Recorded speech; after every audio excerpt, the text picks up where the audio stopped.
Good, Chad? Good.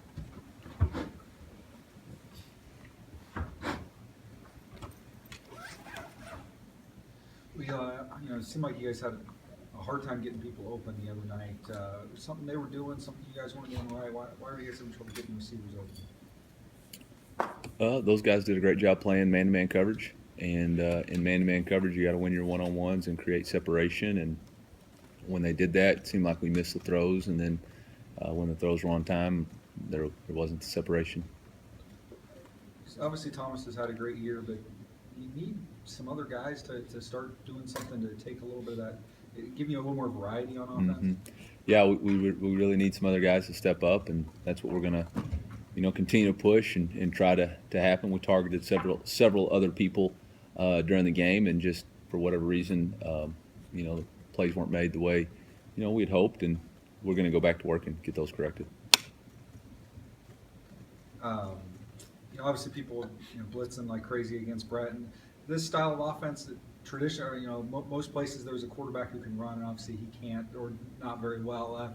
To have a guy who can't beat the blitz with his legs, what kind of extra challenge is that for him to try to handle these things when he's not really able to make him, hurt him with a 10-yard run or 15-yard run? Mm-hmm. That's something in his game that we're going to have to get better at, and it's something we're really going to have to focus on in the offseason. Just increasing his overall strength, and getting faster and becoming more aware of when he can run. He did have 2 first down conversions with his feet during the game, which were really nice. Caught the defense off guard. I thought those were good plays. So he has the ability to. He just has to have more confidence in doing that. Last year Grant was able to make several third down conversions with his feet. That's just not something we're going to be dependent upon, and so consequently we've got to do a better job of finding ways to move the football without that.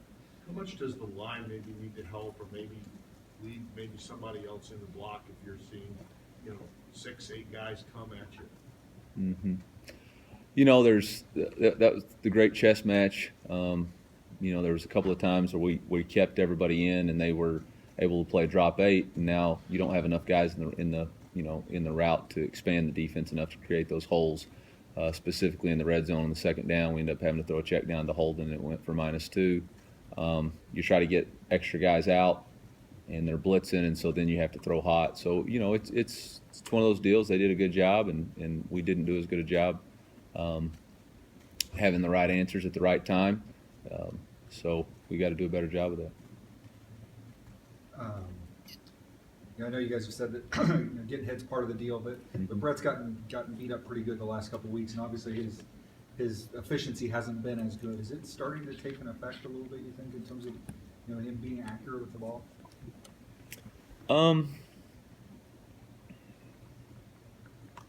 Maybe it has. I don't think that was why he was inaccurate 2 weeks ago, because he had a full week before the bye week, and just for whatever reason we're just not able to hit that ball past 20 yards. That's something that we're going to continue to focus on. We have to make those defenses play when they play us like that. But he did, some of his best throws of the night were in the fourth quarter, and he had been hit going into that, and so he stood in there and delivered. The wheel route to J-Mac was an incredible play by him, and so, I don't think Brett would make an excuse for that, and I certainly don't want to either. He did get hit several times, but he bounced up, and he's ready to go, and so we'll do a better job protecting him, and he'll do a better job of completing the balls down the field that we need to. You guys ran him on a couple of design runs. Chance to just sort of break some tendencies and just keep people honest. Yeah, just trying to keep people honest, and not sit there and say that, oh, he's never going to run it. Let him have the chance to do it and prove that he can, and he did. He was effective, and we will continue to do that and help our offense out. Brought Tommy in for the goal line. Is that something you guys have been building to try Yeah, to it's something we had in the game plan, and something we knew that if we got down there we wanted to use. Just felt like we had a numbers advantage with Tommy on that, and Tommy has been effective down there in a couple of situations, specifically in the UNLV game, and so it was just a way to get somebody else in there and take a hit off of Brett. Looking at San Jose State, what do they do defensively, and what does that matchup look like? They're one of the best pass defenses in the country.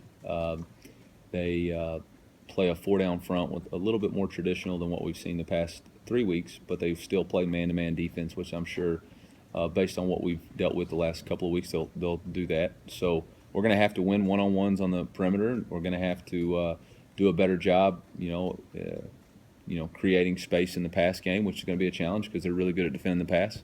Of course, we got to run the football, and it's no secret to what you have to do to win offensively. I felt like we didn't turn the ball over last game, which is one of the keys to winning, which was nice. And we did score early, but we got to sustain that rhythm. And I think that was the biggest thing is, offensively we got out pretty hot, and then when the momentum turned offensively, we weren't able to get it back for this football team, and that's where we have to be better. And that's where we're going to have to be better at San Jose State on the road, and that's going to be the challenge, to gain the momentum and then sustain the momentum, and then do our job when the momentum flips of getting it back for us. And, several times we accounted for it, we got going, we just couldn't get over that hump, and that's what we're going to have to do. And that's where this young group has got to grow up. We've got some seniors on the offensive line, but you look around the skill set and you got a bunch of young guys, and those guys are having to mature at a higher rate. And, in the past you could look around and hand the ball. You had Grant and Jay that were going to, you could rely on in those tight games. I think back to that Nevada game when we handed the ball to Jay in the fourth quarter. Well, we've got to grow up and do that. And Brett Rippon is going to be our quarterback. He's a true freshman, and Jeremy McNichols is a true sophomore. During that third and fourth quarter, when we've got to get the momentum back, that's who we're going to. And they're going to have to step up, and that's part of the maturing process for a young group, and that's what we're going to do. San Jose, it looks like they've gotten better. I mean, they played a couple of close games with BYU, Nevada, big win yesterday. If you looked at more than one game, how have they gotten better as the years go along? They're better at stopping the run. They're better at stopping the run. They've done a good job. They've played in a lot of really tight games.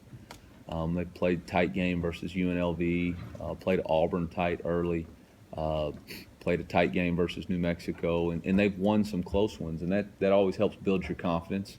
They're a team, like you're saying, that has gotten better every week, and so that's something that we'll have to contend with.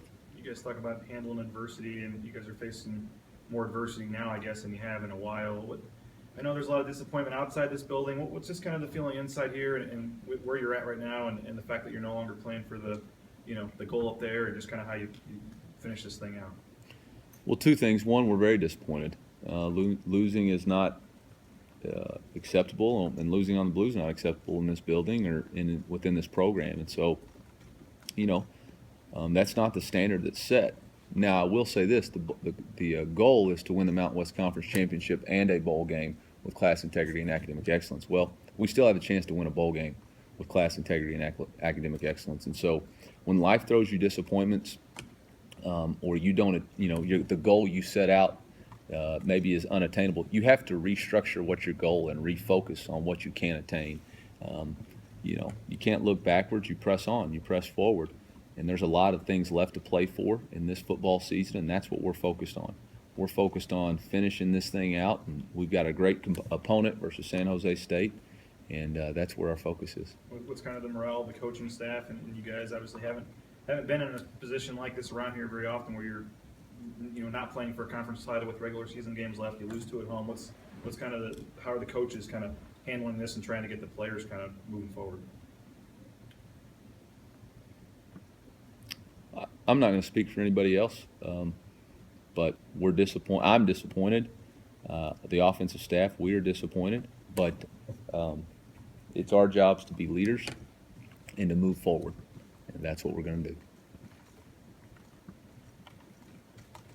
Last week, Coach Harsin said Brian Finley's rehabbing was taking maybe a little longer than he initially expected. I mean, are you guys expecting to see him back on the field this season, or is that too I don't comment about injuries. That's up to our head football coach, and I believe his press conference is at 1, and so that's a great question for him.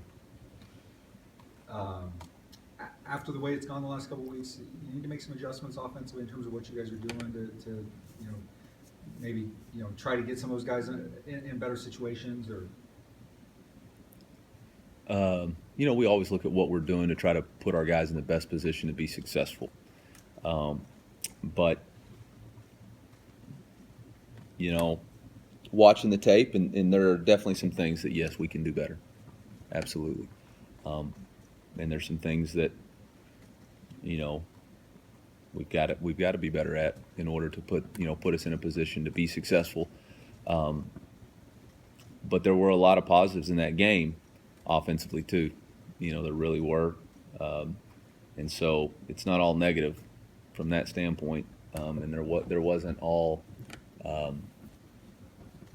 bad when you watch that tape. I didn't believe, and I don't think our offensive staff believed. Now, the result is we didn't win, and that's bad.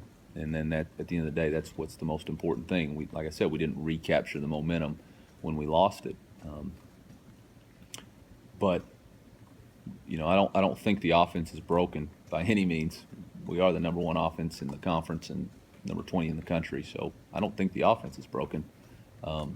We got to get it restarted, and we got to sustain it throughout the game. I think that's the biggest key. Is San Jose State 1 win away from being bowl eligible? How much more fire do you think they're going to have if you guys come in? I'm sure it's their senior day. They're at home, day after Thanksgiving, for a chance to be bowl eligible. We're going to get their best shot. Anytime the Broncos come to town, you're going to get the best shot, and so we got to be ready. There's no doubt about it. And hey, we need to give our best shot. That's our mindset. Forget about what they're bringing to the table. We got to bring our best to the table. Good. Thanks, Eli.